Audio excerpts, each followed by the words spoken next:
You know what's funny is when you get ingrained into a certain segment of a community, you feel like that's the only game community out there and you just fixate and focus on that. But what's transpired recently with KonsoleFanBoy has made me open my eyes to other areas of the gaming world and realizing that it's not just the Intellivision Amico cult that's just absolutely insane, that there's actually other cults out there and other niches, and every segment of the population seems to have their iiRcade or arcade 1-up or Amico fanboys. Every segment of gaming you could possibly think of seemingly has their own community. And I know it sounds obvious when you say it like that, but when you find yourself stuck in one of them, it kind of goes with blinders on and you forget that there's other segments out there that mirror exactly what you felt in the community that you were stuck in.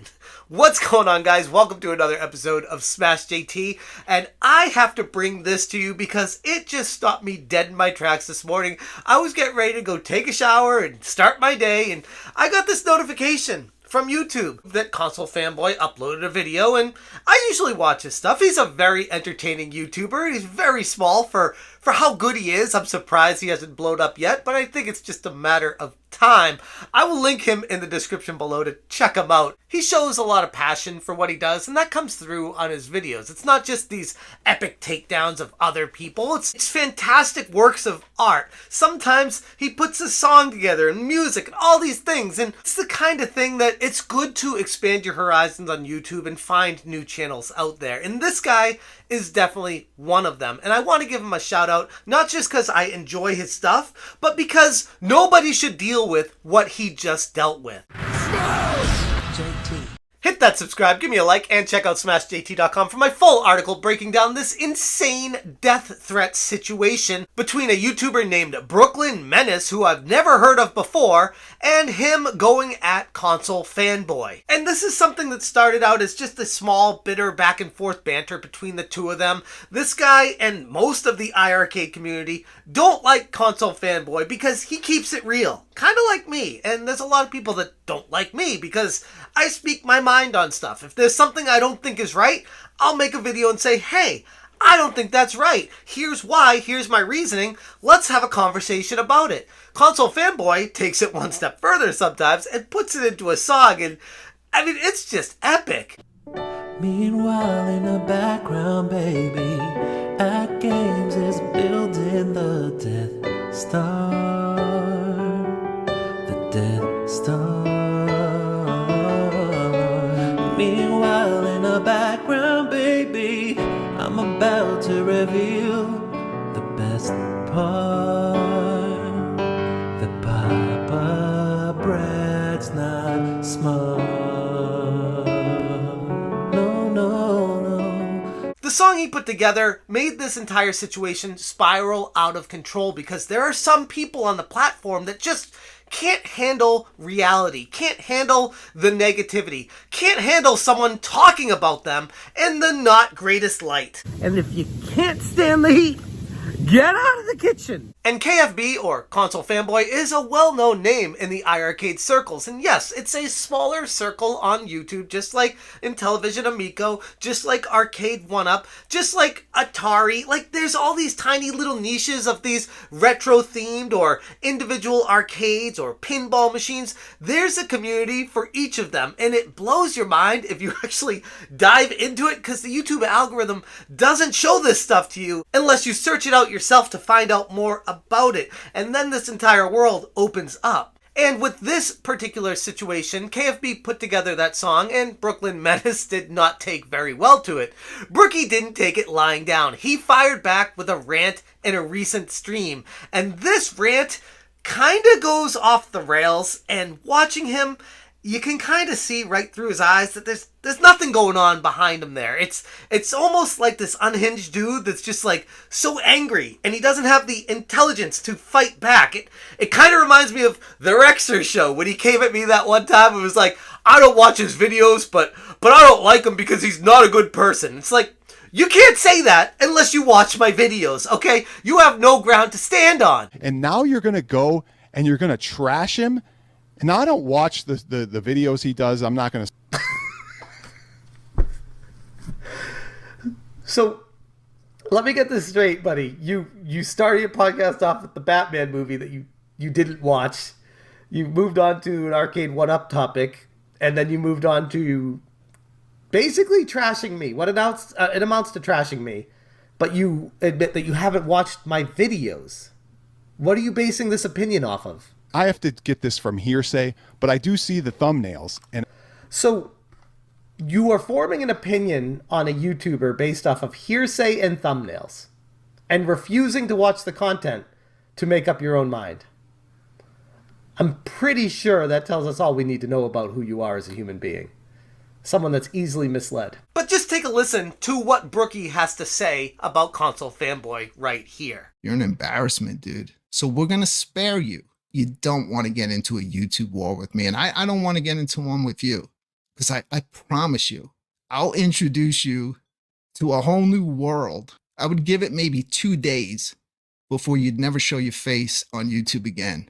2 days before you'd never show your face on YouTube again. Because you'd be introduced to a whole new level, to a whole new world. Now I know I'm talking all excited about this and be like, wow, look at that. But in reality, this is not cool. This should never, ever happen on YouTube, especially in these niche communities. And I get it, nothing's going to actually transpire, but you do worry about the unhinged weirdo one-off out there where they could do something. And it's like, just don't go there. Why do we always have to boil it down to, oh man, you said something bad about me? You're gonna die. Like, can you not? That's so childish. It's so immature. It goes to show the level of IQ of some of these people is below 10. The situation reminds me a lot personally of what I've dealt with in the past as well with Intellivision Amico and certain, we'll say, cult members of Intellivision that have stood by it no matter what evidence gets presented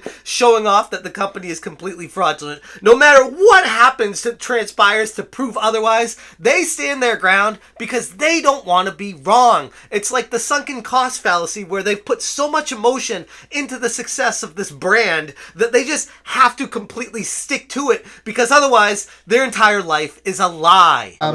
We love you, Tommy. It is always good to have you on, brother. And, we love you and love you, Tommy. He is awesome. He is just outright awesome. I don't care what anybody says.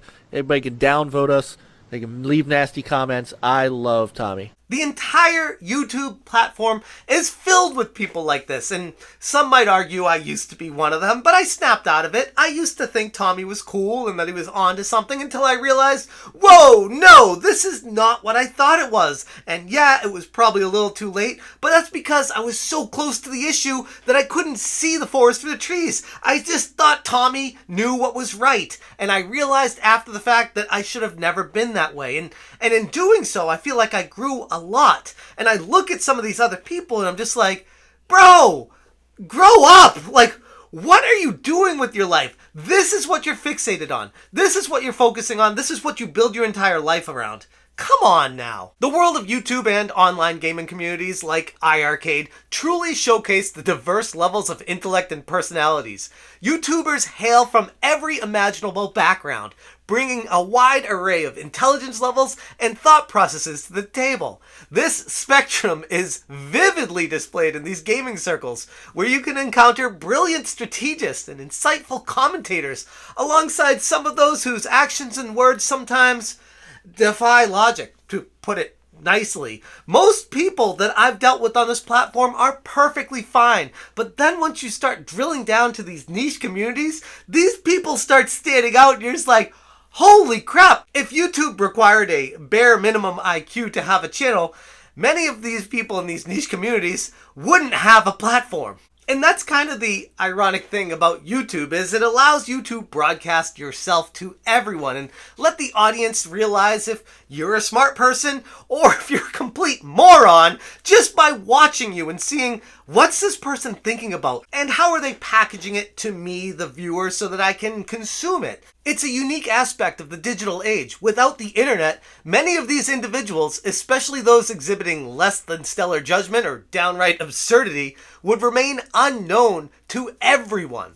This online stage not only amplifies a range of voices, but also lays bare the stark variations in reasoning and intellect among people united by a common interest. These people are being found by viewers because the viewers have an interest in the topic or the niche, and then they discover that the person that they're following may not be the brightest bulb on the street, but they still watch them anyways because there's no one else talking about what they're interested in. And in that lies some of the issues with YouTube, but at the same time it's a double-edged sword because it's how people get discovered, it's how people get found. But situations like this should never extend to death threats or implying that something's going to happen to someone because they made a funny song about you. Like, deal with the criticism. If you're going to put yourself out there on this platform, understand that people are going to be critical about you. Hell, I get videos made about me almost every day if you search my name where people are just like, yeah, that guy sucks because